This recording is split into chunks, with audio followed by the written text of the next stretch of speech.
Pra të fillojmë me llojin e parë, pra mjetet që ndërlidhen me përmisimin e raporteve të robit me Allahun azza wa jall. E para nga jo është agjërimi. Agjërimi, siç e dimi, është mjet madhështor për ta përmbajtur shpirtin edhe poshtu për ta mbisundu shpirtin. Ne dimi që se shpirti i do haramet, edhe shpirti ose epshi në fakt është pengesa kryesore që e pengon robit që të shkon drejt Allahut azza wa jall. Ai nuk i do adhurimet. Problemi është kryesor se kur e afron ka adhurimet i vije shumëran, apo kur them hajde të falmu të shtojmë në namazet nafile, na vije shumëran. Epshi nuk na lë, nuk e do.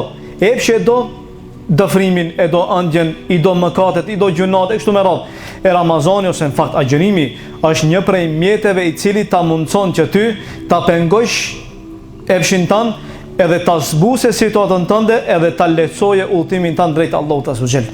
Pra agjërimi është mjet madhështor i cili ndihmon në mbisundimin ose në fakt mbi mbisundimin e epshit tan. Edhe me këtë do të thotë se ti besoj që veprat e tua do të përmirëson, mirë po edhe rruga jote drejt Allahut azza wa jall do të jetë më e mirë. Edhe kjo na bën me dije se ti do të thotë që ditën më shumë agjëroj mos fli. Se sa më shumë agjeron, aq më shumë fiton. Sa më pak agjeron, aq më shumë humb, sepse humb këtë begati dhe këtë mirësi të Allahut azza wa jall. Po ashtu mjet tjetër është lidhshmëria jote me xhamit. Xhamit ne e dimi gjithë se kanë vlerë të madhe edhe luajnë një rol të madh në ndriçimin e zemrave të besimtarit.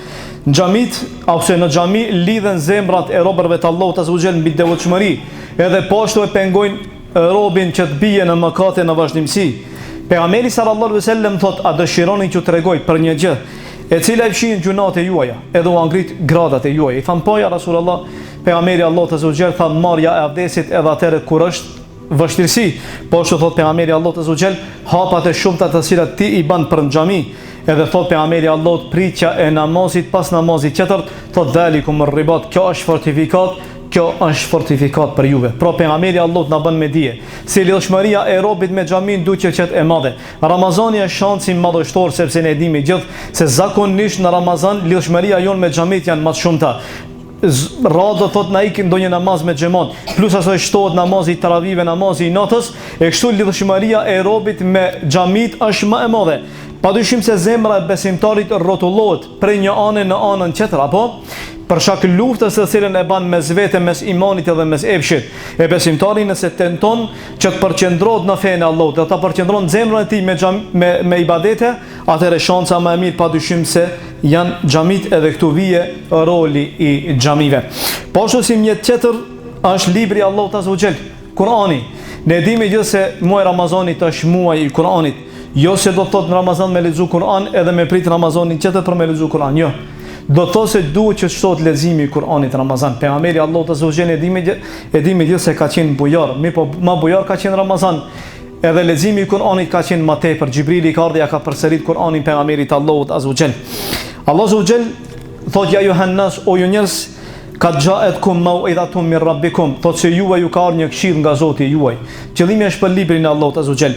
Wa shifaa'un lima fi sudur, edhe po ashtu shërim për atë të cilën ju e keni në gjoksit e juaja, wa hudan wa rahmatun lil mu'minin, udhëzim mëshirë për besimtarët. E nëse dëshiron udhëzim, nëse dëshiron shpëtim, nëse dëshiron shërim, nëse dëshiron mëshirë, atëherë e ke shansin tash para muajit të Ramazanit që ta shfrytëzosh gjithë këtë.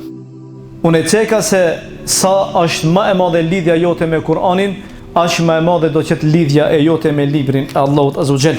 Edhe njëherë përsëriti, lidhshmëria e jote e cakton lidhshmërinë tënde me Allahun azza wa jall. Sa më shumë je i kapur për Kur'an, aq më shumë je i kapur për fenë e Allahut. Sa më shumë je i kapur për Kur'an, aq më shumë do të thotë se ty Allahu azza wa jall të don. Sa më shumë që e le Kur'anin, aq më shumë ndërpriten lidhjet e tua me Allahun. Sa më shumë që e le Kur'anin, aq më do të jetë imani. Edhe me atë jeta e jote është shumë rënd që të ripërtrihet, sepse unë e ceka se Kur'ani është dritë. Nëse dëshiron ripërtrirje të jetës tënde, patjetër duhesh që të kapesh për librin e Allahut azza wa jall.